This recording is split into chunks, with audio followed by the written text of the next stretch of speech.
इजलास में शिरकत के लिए मोहम्मद बिन सुलेमान जा रहे हैं इंडोनेशिया। तो दो चीजों पे बात हो रही है जी। प्राइम मिनिस्टर मोदी ने उनको इनवाइट किया और इंडिया वो रुक रहे हैं। अच्छा, भारत इंडिया वो रुक जाएंगे। रहे हैं। ठीक हो ठीक है। गया। इस बात के इम्कानात हैं कि वो, और कोशिश हो रही है पाकिस्तान की, अभी तक ऑफिशियली अनाउंसमेंट नहीं हुई तो, लेकिन एक इम्कानात हैं इस बात के, जो मैंने उस दिन भी की थी, कि वो अगर इंडिया रुक रहे हैं तो उससे पहले उनका पाकिस्तान में क्याम हो, और उसमें तिजारती मुख्तलिफ मामलात हो रहे हैं, यानी रुपये रियाल एग्रीमेंट्स हो रहे हैं, इस तरह के। कोई एक दिन का रोज दौरा है, लेकिन वहां पर वो मतलब ऐसे नहीं है कि वो मुख्तसर क्या, वो एक प्रॉपर वहाँ पर ये एक बहुत संजीदगी से बात ये सोची गई है कि इंडिया और सऊदी अरेबिया के बीच रुपी रियाल ट्रेड शुरू कर दी जाए।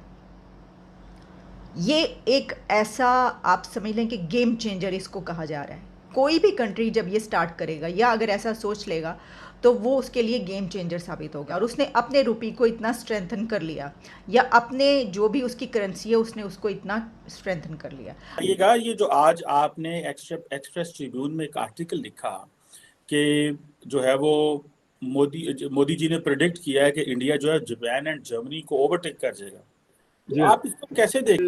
2028 में यानी कि 5-6 साल के बाद भारत जो है वो ओवरटेक कर लेगा जापान को और जर्मनी को, और दुनिया की तीसरी बड़ी मईशत। इजलास में शिरकत के लिए मोहम्मद बिन सुलेमान जा रहे हैं इंडोनेशिया। तो दो चीजों पे बात हो रही है जी। प्राइम मिनिस्टर मोदी ने उनको इनवाइट किया और इंडिया वो रुक रहे हैं। अच्छा, भारत इंडिया वो रुक जाएंगे। रहे हैं। ठीक ठीक हो है। गया। इस बात के इम्कानात हैं कि वो, और कोशिश हो रही है पाकिस्तान की, अभी तक ऑफिशियली अनाउंसमेंट नहीं हुई तो, लेकिन एक क्योंकि वहां पर वो जो इंडिया में ये बाली की कॉन्फ्रेंस हो रही है 16 या 17 इसी महीने, यानी नवंबर की 14, 15, 16 ये तारीखें हैं। ठीक हो गया। तो उसमें जो है वहां वो प्राइम मिनिस्टर मोदी ने उनको इनवाइट किया, और उसमें तिजारती मुख्तलिफ मामलात हो रहे हैं, यानी रुपये रियाल एग्रीमेंट्स हो रहे हैं, इस तरह के। कोई एक दिन का रोज दौरा है, लेकिन वहां पर वो मतलब ऐसे नहीं है कि वो मुख्तसर क्या, वो एक प्रॉपर बाली इंडोनेशिया, वहां पर G20 का इजलास हो रहा है। अच्छा, ये G20 वो है कि दुनिया की 20 बड़ी मईशतें। अच्छा, ये हकीक इसलिए अहम है, ये जो G20 का फोरम है, कि इसमें चाइना भी है और अमेरिका भी है और रशिया भी है और जापान भी है और इंडिया भी है और सऊदी अरेबिया भी है और यूरोपीय यूनियन भी है और टर्की भी है। तो ये आप समझिए कि कोई मेरे ख्याल से 75% या 80% दुनिया की इकॉनमी यही मुल्क है ना। वहाँ पर ये एक बहुत संजीदगी से बात ये सोची गई है कि इंडिया और सऊदी अरेबिया के बीच रुपी रियाल ट्रेड शुरू कर दी जाए। ये एक ऐसा, आप समझ लें कि गेम चेंजर इसको कहा जा रहा है। कोई भी कंट्री जब ये स्टार्ट करेगा या अगर ऐसा सोच लेगा तो वो उसके लिए गेम चेंजर साबित होगा। और उसने अपने रुपी को इतना स्ट्रेंथन कर लिया, या अपने जो भी उसकी करेंसी है उसने उसको इतना स्ट्रेंथन कर लिया कि इंडिया और सऊदी अरेबिया की ट्रेड कोई छोटी मोटी ट्रेड नहीं है, बहुत बड़े पैमाने पर ट्रेड होती है। और इसके अलावा सऊदी अरेबिया ने बिलियंस ऑफ डॉलर्स की वहाँ पर इन्वेस्टमेंट्स कर रखी हैं। और इसके अलावा इंडिया के लिए तेल, गैस, ऑयल, इसका जो सबसे बड़ा सप्लायर है वो भी सऊदी अरेबिया है। ये एक कंट्री नहीं सोच रहा, ये दुनिया के कई एक कंट्रीज इस वक्त ऐसे सोचते हुए नज़र आ रहे हैं। उसकी वजह क्या है? उसकी वजह है यूक्रेन वॉर। जब यूक्रेन वॉर स्टार्ट हुई और उसके बाद रशिया पर अमेरिका की तरफ से पाबंदियां लगाई गई, उनके बैंक्स बंद कर दिए गए, यानी बैंकिंग सिस्टम जो उनका था उनको बड़ा मुश्किल का सामना करना पड़ा, उनके अकाउंट्स फ्रीज कर दिए गए। जो प्रेसिडेंट पुतिन और उनके घर वाले हैं, ख़ानदान, उनके अपने बाकायदा पर्सनल अकाउंट्स भी फ्रीज हुए, और अथॉरिटीज़ के। तो उस सिचुएशन में सबको ये पता चल गया कि अगर कोई ऐसी लड़ाई लड़ रही होगा कोई कि जिस पे अमेरिका के आप ख़िलाफ़ होंगे या अमेरिका की तरफ नहीं होंगे, तो डॉलर में आपको मुश्किल पेश आ सकती है। तो फिर रशिया जैसे हालात जो करें, इंडिया हमारे खिलाफ ये नहीं कर रहा, उसको हमसे कोई ताल्लुक़ नहीं है इस चीज़ का कि रुपी और रियाल की वो ट्रेड करे। वो अपने फ़ायदे के लिए रुपी और रियाल की ट्रेड कर रहा है। वो ये करना चाहता है कि वो डॉलर से निकल जाए, वो उससे ऊपर उठ जाए और उसका रुपी जो है वो कहीं का कहीं पहुंच जाए।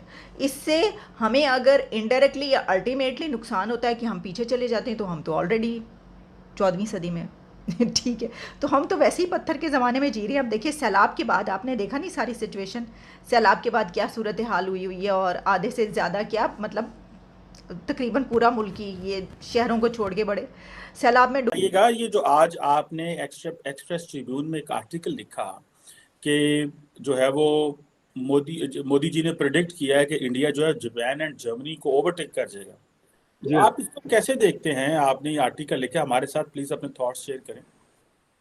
मेरे ख्याल में जो उसमें बड़ा वाज़ेह अंदाज में मैंने बयान किया है कि 10 साल पहले 12 साल पहले इंडिया जो था वो दुनिया की 12वीं बड़ी मईशत था। अब 12वीं से वो 5वीं पे आ गया है, उसने ब्रिटेन को ओवरटेक किया है। अब चौथे नंबर पे और तीसरे नंबर पे रहते हैं जापान एंड जर्मनी। अच्छा, इनकी जो जीडीपी है, इंडिया की जो जीडीपी है वो तकरीबन 3.5 ट्रिलियन के आसपास है। जापान की जो जीडीपी है यूरो में वो है 4 ट्रिलियन, सॉरी जर्मनी की यूरो में है 4 ट्रिलियन और जापान की है 4.3 trillion dollars. 4.3 trillion dollars Japan की और यूरो में जर्मनी की 4.01 ट्रिलियन। तो ज़्यादा फर्क नहीं है। और इसमें मोदी, प्राइम मिनिस्टर मोदी ने ये कहा था, जो लाल किले से उन्होंने खिताब किया था अगस्त की 15 को इस साल, कि 2000 कुछ सालों में भारत जो है वो दुनिया की तीसरी बड़ी मईशत बन जाएगा।